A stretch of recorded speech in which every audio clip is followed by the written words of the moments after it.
আসসালামু আলাইকুম। সম্প্রতি রাসেল ভাইপার নিয়ে মিডিয়া জগতে বিভিন্ন বিভ্রান্তিকর তথ্য ছড়ানো হচ্ছে, মানুষের মনে আতঙ্ক ছড়ানো হচ্ছে।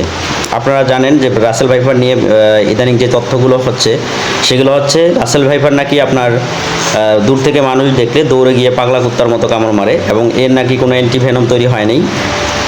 এই সাপে কামড় দিলে নাকি 100% মৃত্যু নিশ্চিত। কিন্তু আসলে আপনি এই সাপ সম্পর্কে যদি একটু ঘাটাঘাটি করেন তাহলে দেখবেন যে এই সাপ অতটা ভয়ঙ্কর না। আর একটা সবচাইতে বিভ্রান্তিকর তথ্য হচ্ছে বাংলাদেশে সারা বিশ্বের যেই কটা বিষধর সাপ আছে রাসেল ভাইপারের স্থান নাকি সবচাইতে উপরে, কিন্তু আসলে সেরকম না। সারা বিশ্বের 30টি বিষধর সাপের স্থানের মধ্যেও কিন্তু রাসেল ভাইপার নাই। সো আপনারা কেউ এটা নিয়ে আতঙ্কিত হবেন না। আসলে যারা মারা যাচ্ছে তারা বা 2-4 জন যারা সাপের কামড়ে মারা যাচ্ছে এরা শুধুমাত্র নিজেদের অবহেলার কারণে সাপে কাটলে ওজার কাছে যায়, ওজার কাছে গিয়ে ঝাড়াঝাড়ি করে এবং সময় নষ্ট করে, সঠিক সময়ে ভ্যাকসিন অ্যান্টিভেনম দিতে পারে না, যার জন্য ক্ষতিগ্রস্ত হয়। কিন্তু আপনারা এটা নিয়ে আতঙ্কিত হবেন না। রাসেল ভাইপার অত আতঙ্ক সৃষ্টি করার মতো প্রাণী নয়। এটা অন্য সকল সাপের চাইতেও আপনার শান্ত প্রকৃতির। কোনো প্রকার আঘাত না পেলে, কোনো প্রকার আপনার বিপর্যস্ত পরিবেশ পরিস্থিতি সৃষ্টি না হলে রাসেল ভাইপার এক জায়গাতে 3-4 দিন পর্যন্ত থাকতে পারে এবং থাকে, সেখান থেকে নড়াচড়া করে না। এবং এটি অত্যন্ত শান্ত প্রকৃতির সাপ, এটা নিয়ে আতঙ্কিত হওয়ার কিছু নেই।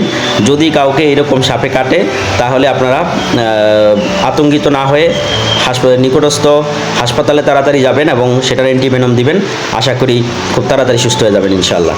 এটা নিয়ে আতঙ্কিত হবেন না। এটা একটা বিভ্রান্তিকর তথ্য ছড়াচ্ছে, আর আপনারা যারা এই সমস্ত বিভ্রান্তিকর তথ্য ছড়াচ্ছেন রাসেল ভাইপার নিয়ে, তারা অন্ততপক্ষে একটু সতর্ক হন, পড়াশোনা করুন, সাপ সম্পর্কে জানেন, সাপের বিষ সম্পর্কে জানেন, তারপরে গিয়ে হলো সোশ্যাল মিডিয়াতে আতঙ্ক ছড়ান। আপনারা খালি কেন জনমনে আতঙ্ক সৃষ্টি করতেছেন? আসলে রাসেল ভাইপার ওরকম কিছুই না, আর এত ভয় পাওয়ার কিছু নেই।